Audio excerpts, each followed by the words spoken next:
obviamente tienen sus enfermedades también que son importantes. En esta imagen ustedes, ¿qué pueden observar? Por ejemplo, aquí podemos ver un intestino que se ve normalmente así el intestino, pero ¿qué es esto de acá? Una masa, un tumor, ¿no? Cuando hablamos de masa o tumor, ¿no? Viene a ser algo que es anormal, ¿no? Es anormal que lo normalmente que nosotros observamos en un paciente, ¿no? Y obviamente este tumor o masa puede ser benigno o puede ser maligno. ¿Quién define esto? Siempre la biopsia va a definir eso, ¿ya? Jamás va a definir la apreciación que ustedes tengan en ese momento. De hecho, podemos cometer errores que también pueden ser errores de diagnóstico. ¿Cuáles son? El intestino es la superficie más larga que hay de todo el tubo digestivo en superficie, digamos, ¿no? Más que el esófago, más que el estómago. Pero también dentro del tubo digestivo se van a asentar estos tumores. Estos tumores, los más frecuentes que nosotros tenemos, son los famosos pólipos, ¿no? Que los pólipos se conocen también como adenomas, que son tumores benignos. Pero son tumores que también se pueden hacer malignos, por eso se llaman premalignos, ¿no? Antes de la malignidad. Aquí, por ejemplo, en la parte de abajo podemos ver un pólipo a nivel del duodeno, ¿no? Que es un tumor de grasa, perdón, un tumor de glándula, ¿no? Pero tenemos varios estudios para llegar al diagnóstico de esto, ¿cierto? Por ejemplo, acá nosotros tenemos un estudio contrastado, donde en el estudio contrastado con Dolio se puede observar también el pólipo en esta región. También tenemos los estudios de la tomografía, ¿no? Que también la tomografía nos ayuda a evidenciar esto. Y por último también tenemos la cirugía clásica y la cirugía laparoscópica, que también nosotros podemos observar este tipo de tumores. Muchos de estos tumores, ¿no? Porque los tumores benignos incluyen varias capas del intestino. Pueden ser los fibromas, pueden ser lipomas, que son tumores de grasa, pueden ser los hemangiomas, que son tumores de vasos sanguíneos, pueden ser los linfangiomas, pueden ser los neurofibromas. Y estos tumores, su prevalencia es bastante baja, más o menos estamos hablando de un 0.2 a un 0.3%. ¿Qué quiere decir? Que en 1000 personas probablemente 3 pacientes vayan a tener esto, ¿no? En 1000, o sea, es bastante baja, a diferencia de otros tumores que hay en el tubo digestivo, como los tumores de estómago, por ejemplo, ¿no? Y la mayoría, muchas de las veces, no vamos a tener síntomas frente a estos tumores, ¿no? Y los hallazgos generalmente van a ser hallazgos en una cirugía que se le hace al paciente abierta y uno ve el tumor ahí, ¿no? O en un estudio endoscópico, ¿no? O en alguna sospecha que uno tenga. La mayoría de los tumores no se van a detectar, a menos que produzcan síntomas, que los síntomas que pueden producir son síntomas hemorrágicos, ¿no? O síntomas obstructivos, donde voy a causar una obstrucción en el paciente, ¿no? Aquí tenemos nosotros, por ejemplo, ¿no? En uno de los estudios que es muy importante para evaluar, ¿no? Tumores que son los famosos tumores neuroendocrinos, y que se puede hacer el estudio, la PET scan, que es la tomografía, y que se le da un isótopo radioactivo. En este caso estamos sospechando de un tumor y se le está dando al paciente dotate, ¿no? El dotate va a ir justamente, es un isótopo, que este isótopo va a marcar un tumor de somatostatina, un tumor que produce la somatostatina. ¿Qué es la somatostatina? Es una hormona que se produce en el tubo digestivo, entonces generalmente puede haber un tumor de estas características. Normalmente cuando se secreta demasiada somatostatina y hay sospecha de este tumor, se va a pedir este estudio. Aquí en un estudio que se hizo en Estados Unidos de 10.190 casos, ¿no? Entre los cánceres de intestino delgado, más o menos, se encontró el adenocarcinoma, que es el cáncer más prevalente, más o menos en un 35 a 50% de los pacientes que tenían tumores. El tumor carcinoide, que también se puede hacer maligno, en un 20 a 40%. Este tumor carcinoide es un tumor que produce serotonina, ¿no? Que esta sustancia lo pone rojo, por eso es un síndrome carcinoide se llama. El paciente tiene hipotensión, tiene rubicundez, ¿no? Se pone bastante rojo, y tiene diarrea, ¿no? Este síndrome aparece. ¿En qué pacientes aparece? En los pacientes que tienen una metástasis a distancia, como una metástasis a nivel del hígado.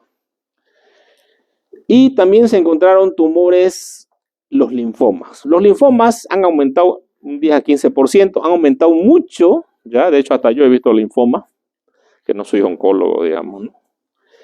Pero he visto linfomas que han llegado a la emergencia porque tienen dos complicaciones los linfomas, una de intestino, una que se perforan y otra que se obstruyen, ¿no? Y están muy asociados a una enfermedad que disminuye la inmunidad, como el síndrome de inmunodeficiencia adquirida, el HIV, ¿no? Están muy ligados. Generalmente los pacientes que tienen HIV pueden tener linfoma, ¿no? Y el linfoma puede evolucionar a un linfoma generalmente que puede perforar o que puede obstruir.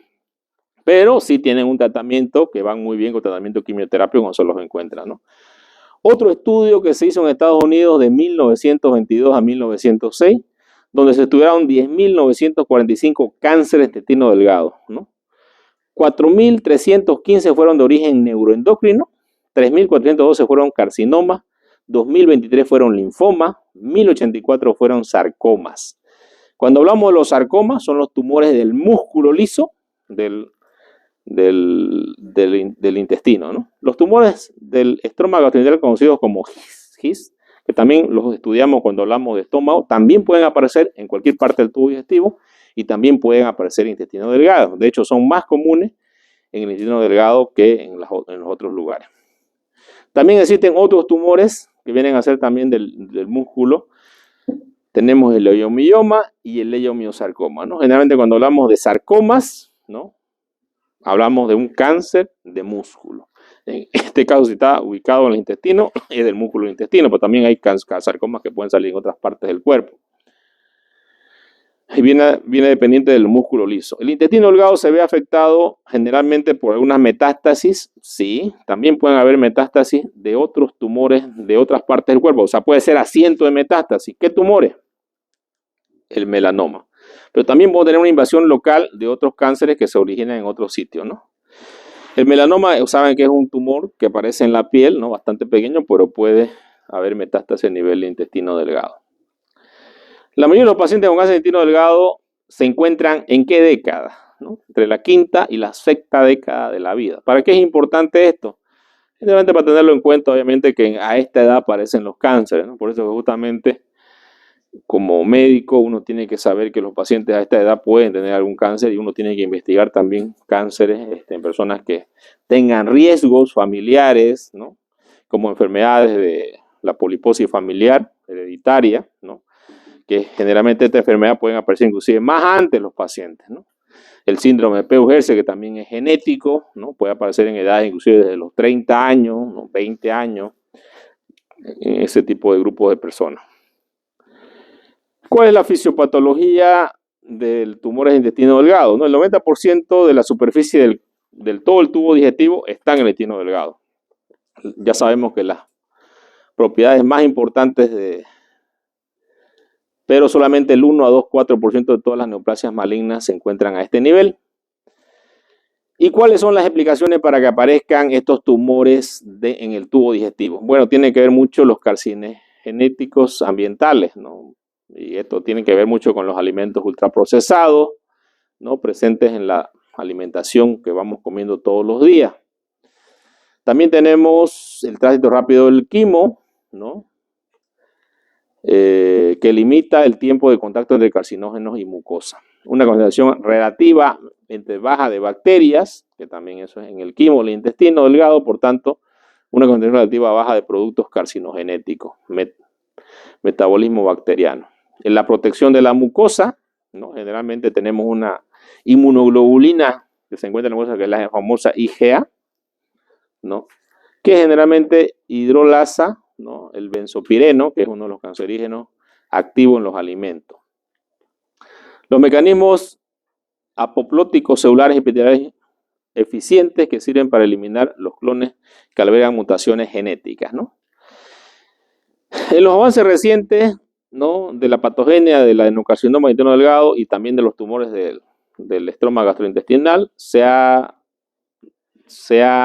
hablado sobre la patogenia que se cree que los adenocarcinomas del intestino delgado surgen de adenomas preexistentes, o sea, surgen de pólipos que el paciente presenta.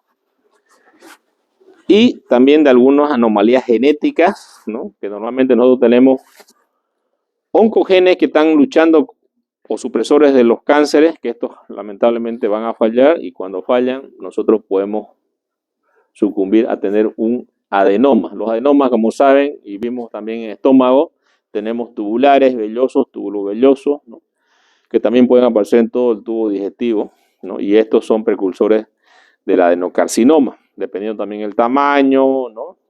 Es importante esto, y también es importante para la detección. Los pacientes que tienen enfermedades como la poliposis familiar, el síndrome de Peutz-Jeghers, ¿no?, son pacientes que generalmente van a tener problemas, como el paciente de His, ¿no?, tienen una mutación del gen, del proton gen KIT, y este es el que va a hacer que empiece a haber una displasia y posteriormente un cáncer, ¿no?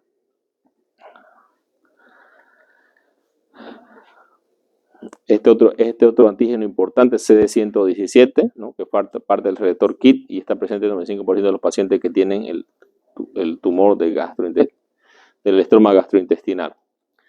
Aquí tenemos varios escenarios que son los que nosotros vamos a observar el paciente en varios estudios que hacemos, ¿no? Aquí ustedes pueden ver, por ejemplo, una tomografía, ¿no?, donde ustedes pueden ver contraste.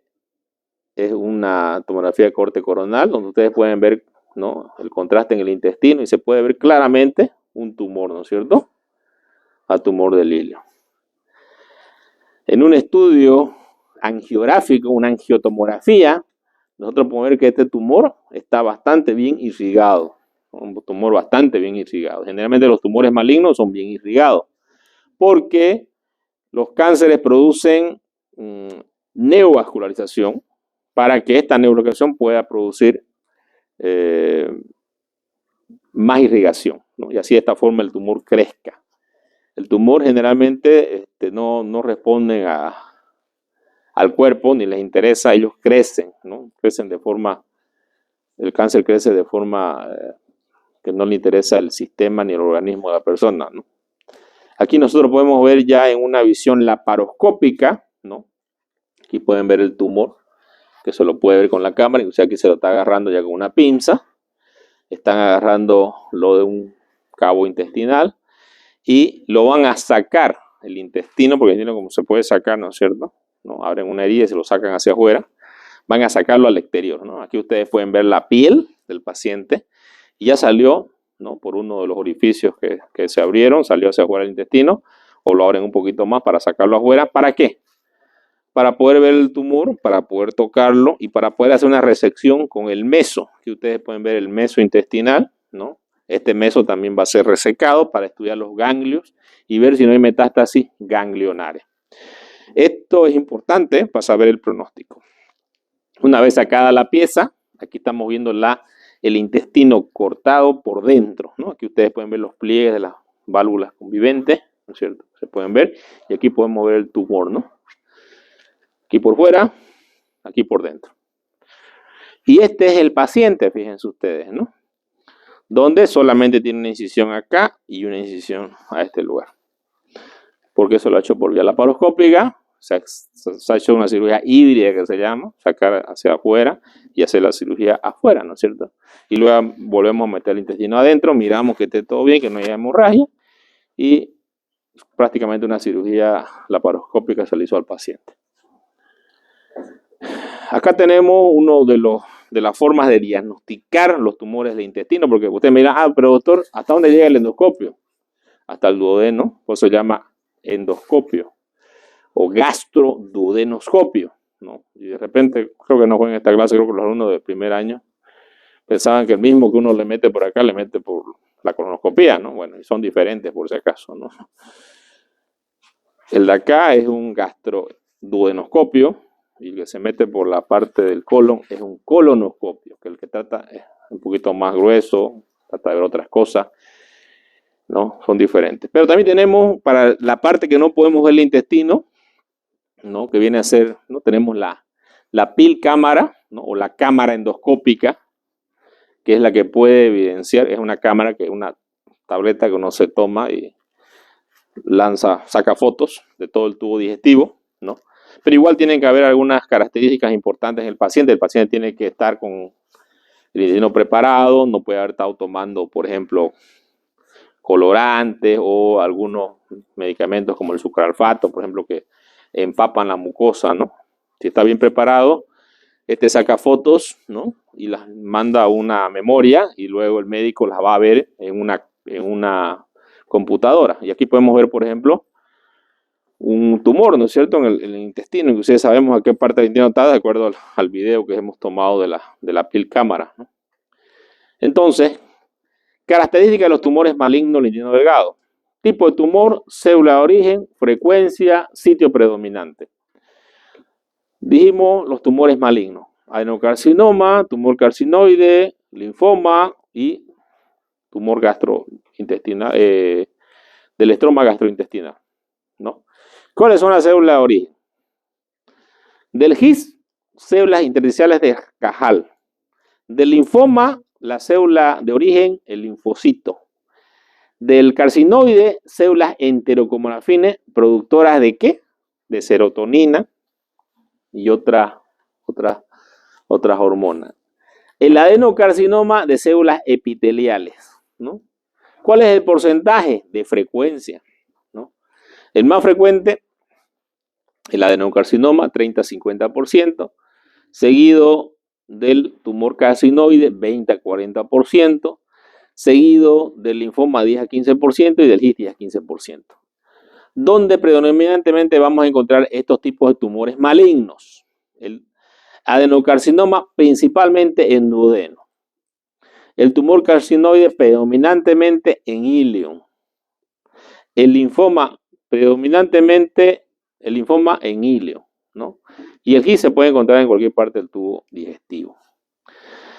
Bueno, ¿cuál es la presentación clínica? Como dijimos, el paciente va a estar asintomático y nosotros vamos a sospechar de esto cuando veamos un paciente que tiene obstrucción, ¿no es cierto? Signos de niveles hidroaéreos, signos de monedas apiladas, vómitos, ¿no? Que pueden ser vómitos fecaloviados, dolores, náuseas, calambres, pues, ¿no? Todo esto debido a un estrechamiento de la luz, ¿no? Uno escucha un ruido que es aumentado al comienzo y evidentemente tenemos signos de obstrucción. Dentro del síndrome obstructivo, nosotros siempre pensamos en muchas causas, ¿no? ¿Y cuál es la causa más frecuente? Generalmente adherencias postoperatorias. Pero también una de las posibilidades pueden ser los tumores. Los tumores pueden causar obstrucción, sí, pueden causar.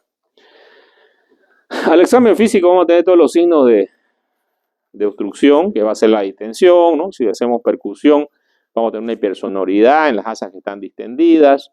También puede haber, si hacemos una prueba de sangre oculta en heces, podemos ver sangre oculta en heces.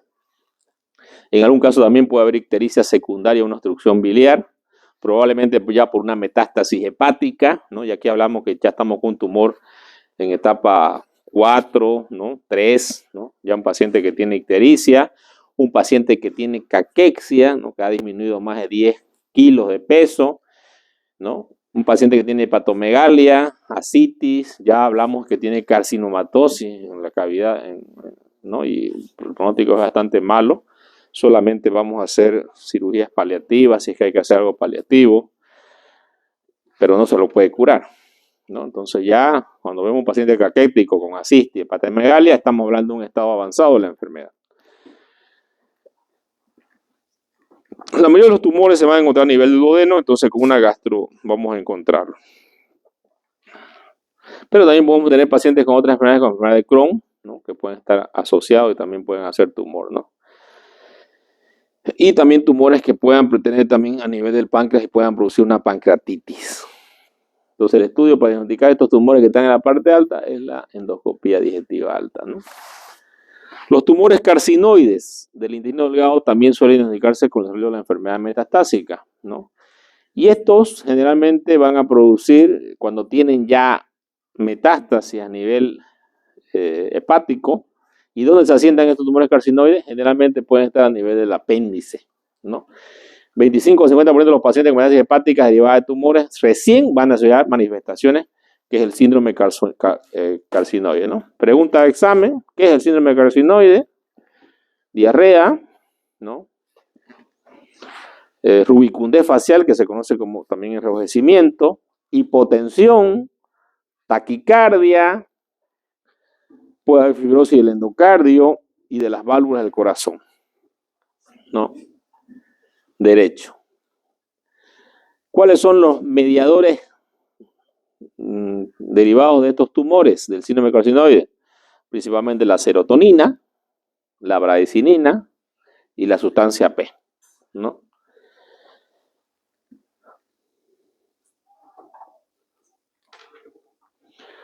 Este síndrome carcinoide es raro cuando el paciente no tiene metástasis a nivel hepático, ¿no? Entonces, por eso es importante que cuando tenemos este síndrome, generalmente ya estamos hablando que hay metástasis hepática y hablamos de un estadio avanzado también de la enfermedad.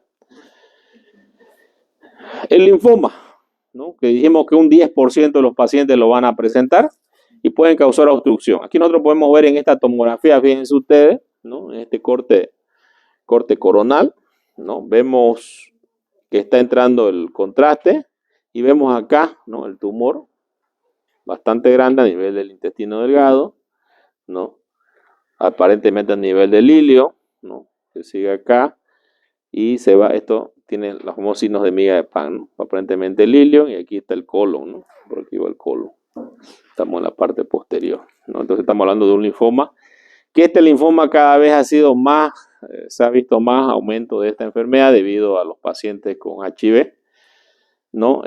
¿Cuáles son sus presentación? Obstrucción o perforación intestinal, ¿no? Tenemos otro tumor también que es el tumor de His, ¿no? Que contiene el 25-35% de los pacientes. Y esta, ¿qué causa? Generalmente puede asociarse a hemorragia, ¿no? Y cuando hay metástasis puede producir también obstrucción del intestino y sangrado. ¿Cómo diagnosticamos? ¿No? Aquí podemos observar, fíjense ustedes, la cápsula endoscópica, ¿no? Que es como una cápsula, paciente la deglute. Tenemos también acá en nuestro medio, por si acaso, ¿no? Hay unos pacientes que la utilizan.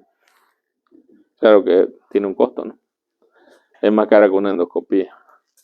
¿Cómo diagnosticamos los tumores? ¿No? Aquí tenemos una cirugía abierta, por ejemplo, en caso de que no podamos, el paciente no tenga recursos para pagar su camarita endoscópica. También se puede hacer la enteroscopía, ¿no? Que es abrir el paciente abierto, se mete el endoscopio por dentro para identificar dónde se encuentra el tumor, si es que es un tumor que está en la mucosa, ¿no? Si es que no se puede usar la cámara endoscópica, que es el estudio mejor es la cámara endoscópica, ¿no? También podemos pedir unas pruebas de laboratorio cuando sospechamos, por ejemplo, del síndrome carcinoide, que podemos pedir el 5-hidroacético, ¿no?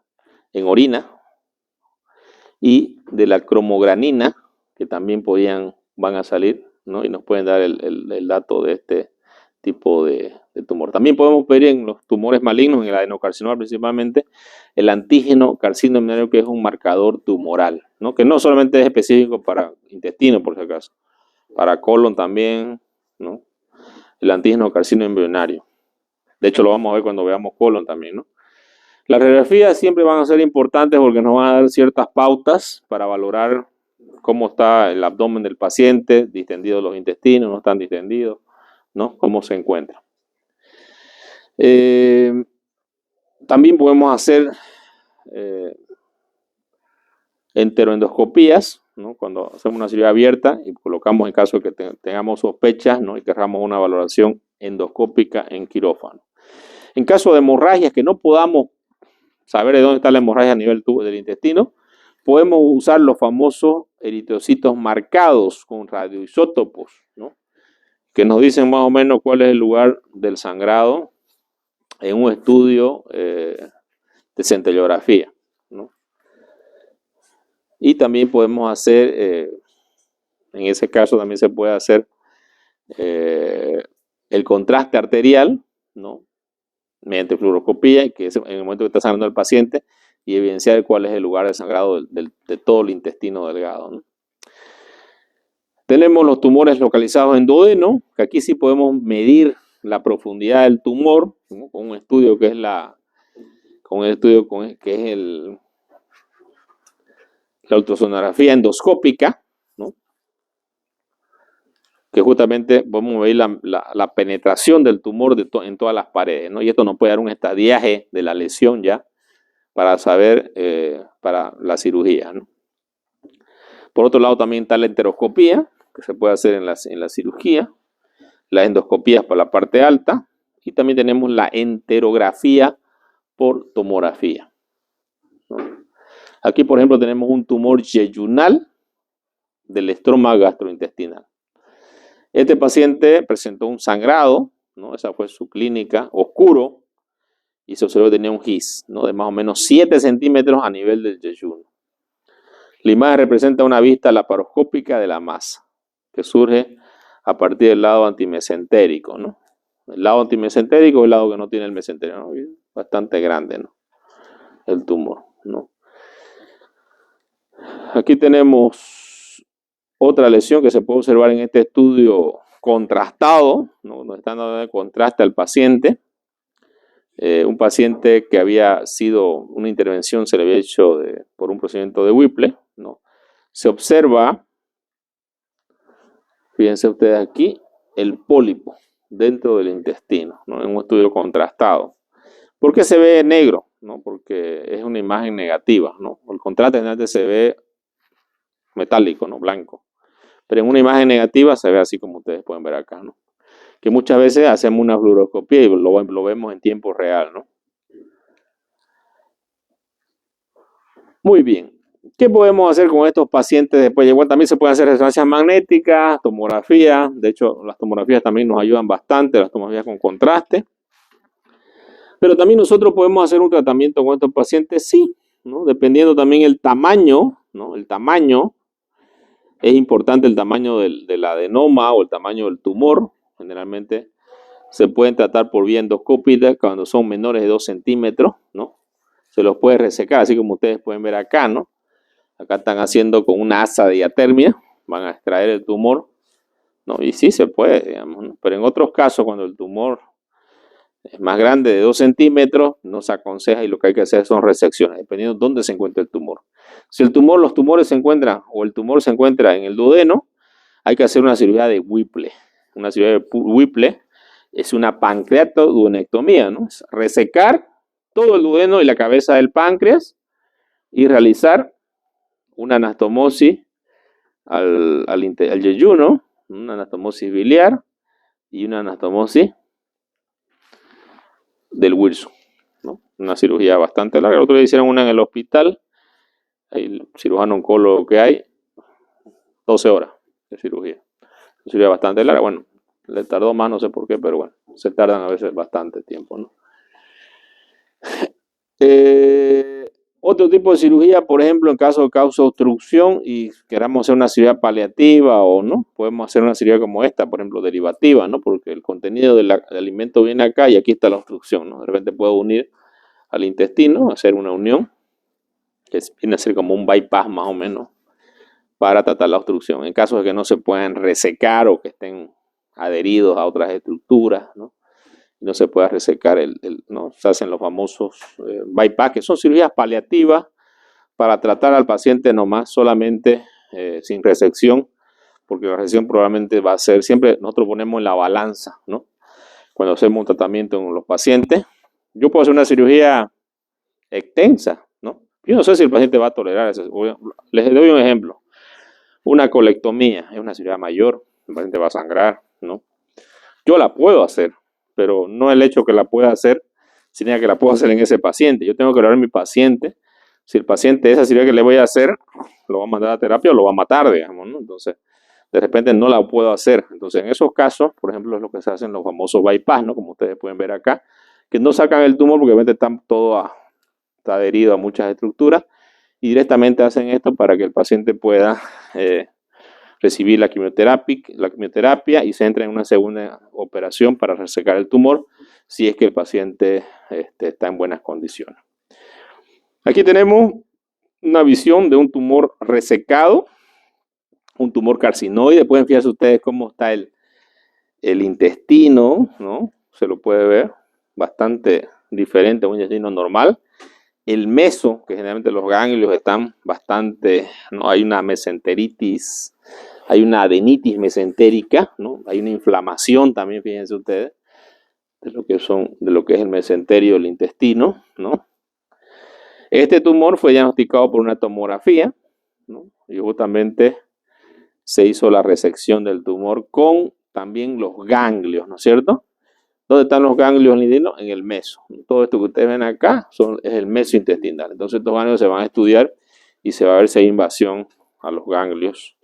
Y justamente la patología reveló que habían 50 nódulos distintos, ¿no? Y metástasis en los ganglios linfáticos mesentéricos, ¿no? Entonces, ¿para qué sirve esto? ¿Para qué sirve la patología final? La patología final sirve para que yo pueda saber cuál es el pronóstico del paciente. El pronóstico del paciente va a deberse a si tiene metástasis o no tiene metástasis ganglionares. Si tiene un ganglio, el pronóstico es mejor, ¿no? Si no tiene ninguno, mucho mejor todavía, ¿no? Quiere decir que el tumor está dentro todavía de la pared del intestino y no ha tenido metástasis cercanas, digamos, como son las metástasis linfáticas. Sin embargo, si tiene varios nódulos tomados, ¿no? Como este caso, ya quiere decir que sí ha habido metástasis y que probablemente también ya tenga metástasis a distancia. O sea, que las células tumorales ya se han sembrado en otra parte del cuerpo y pues están poniendo problemas, ¿no? Bueno, aquí tenemos algunos de los medicamentos, por ejemplo el imatinib, que ya lo hemos visto también cuando hablamos de cáncer gástrico. Este es un anticuerpo monoclonal, ¿no? Que se usa con la quimioterapia de los pacientes, dependiendo de qué tipo histológico tiene el tumor, ¿no? Se puede usar este medicamento. Generalmente los quimioterápicos, ¿no? Son el doxorubicina, 5-fluoracilo, la streptomicina, ¿no? Son los quimioterápicos más usados. También el eutrótide, ¿no? Para tratamiento de síntomas de síndrome carcinoide principalmente. El eutrótide no es una quimioterapia, pero es una hormona que antagoniza, ¿no? O sea, disminuye la secreción de otras hormonas del tubo digestivo. Entonces se utiliza para el síndrome carcinoide por los síntomas que el paciente presenta.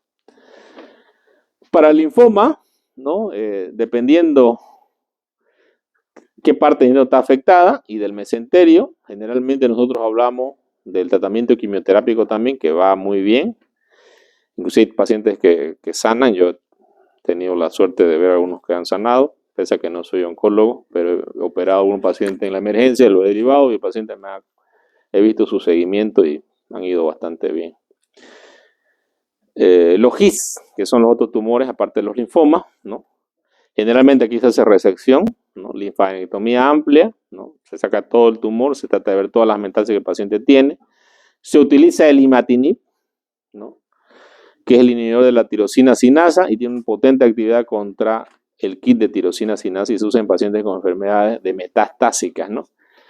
En los ensayos clínicos, ya que se ha usado en pacientes, se ha demostrado un 80% de los pacientes con GIS no resecable o metastásico obtienen un beneficio clínico con la administración de imatinib, con un 50-60% de evidencia objetiva de reducción del volumen del tumor. El imatinib ha mostrado una gran promesa como tratamiento neoadyuvante y adyuvante para el GIS. Los estudios han enfatizado el potencial desarrollo resistente al tumor. En este contexto se ha utilizado inhibidor alternativo de la tirosina sinasa, que tenemos el sunitinib, ¿no? Con buenos resultados también. Los cánceres metatásicos cánceres metatásicos sintomáticos que afectan el intestino deben ser tratados con resección paliativa o bypass, ¿no? Resección paliativa o bypass, este es el bypass, ¿no? Y con el sistémico, si existe, se puede hacer quimioterapia efectiva para este cáncer primario. Bueno, aquí tenemos los resultados de las resecciones de los pacientes, ¿no? Generalmente tenemos de los carcinomas duodenales se asocian a una tasa de supervivencia posquirúrgica de 5 años que va entre un 50 y 60%. Cuando se ha hecho una resección completa, eso quiero que entiendan bien, ¿no? Tiene que ser sacado todo el tumor, ¿no? Sobrevida a 5 años, 50-60%. Siempre cuando nosotros hablemos de cáncer, la sobrevida es importante. Por eso que en los cánceres no se puede demorar mucho en los tratamientos, ¿no? Y muchas personas, por ejemplo, que tienen algún tipo de cáncer, directamente salen a otros países muchas veces para que sean tratados, dependiendo, ¿no? Depende del tipo de cáncer que tengan y si aquí tienen la quimioterapia que hay en otras partes o no hay, digamos, lamentablemente es con costo La lesión completa del carcinoma, localizado en yeyuno o hilio, se asocia a una tasa de supervivencia de 5 años de 20 a 30%, ¿no? Se han reportado tasas de supervivencia de 5 años, 75% después de resección de tumores carcinoides localizados en el intestino delgado. Y en presencia de metástasis hepáticas de tumores carcinoides que se ha reportado tasas de supervivencia de 5 años solamente 19 a 54%. La tasa de supervivencia de 5 años para pacientes diagnosticados con linfoma intestinal oscila entre 20 y 40%. Para los pacientes con linfoma localizado susceptible de resección quirúrgica, la tasa de supervivencia va entre a 5 años solamente 60%. Recurrencia. ¿Qué significa recurrencia? Que el tumor vuelve a aparecer nuevamente en la persona. Después de la lesión del GIS se promedia un 35% de recurrencia, ¿no? De hecho, yo operé un tumor de GIS de emergencia, un paciente que lo tenía en el estómago, el tumor de GIS, pero había perforado, ¿no? Hizo una cavidad bastante grande en el estómago y le resecamos todo ese segmento del estómago, que es la parte superior, pero el paciente recidivó y hizo en intestino. Se le resecó también la parte del intestino y siguió el paciente, ¿no? Justamente 35% de los pacientes con GIS pueden haber recurrencia. A los 5 años después de la resección quirúrgica oscila entre un 35 y 60%. Tamaño del tumor como índice mitótico se coordina con la manera independiente del pronóstico. Los tumores de bajo grado, bueno, aquí va el bajo y el alto grado, ¿no? ¿Qué significa bajo y alto grado? La capacidad que tiene de mitosis, de multiplicarse el tumor, ¿no? Mientras más sea de alto grado, pues va a ser peor, y si es bajo grado va a ser mejor, ¿no?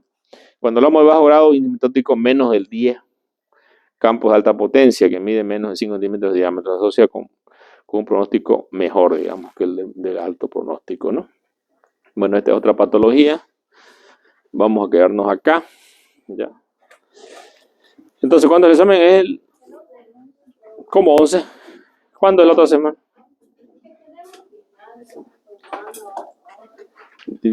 No sé, yo les dije hace harto, ¿no? ¿Cuándo? El 6, ¿qué día es? Martes, ¿no? ¿Jueves? No, ¿cómo va a ser jueves? El 6 no hay clase. ¿Por qué día el maestro? Bueno, no sé si va a haber clase o no. Si hay clase, van.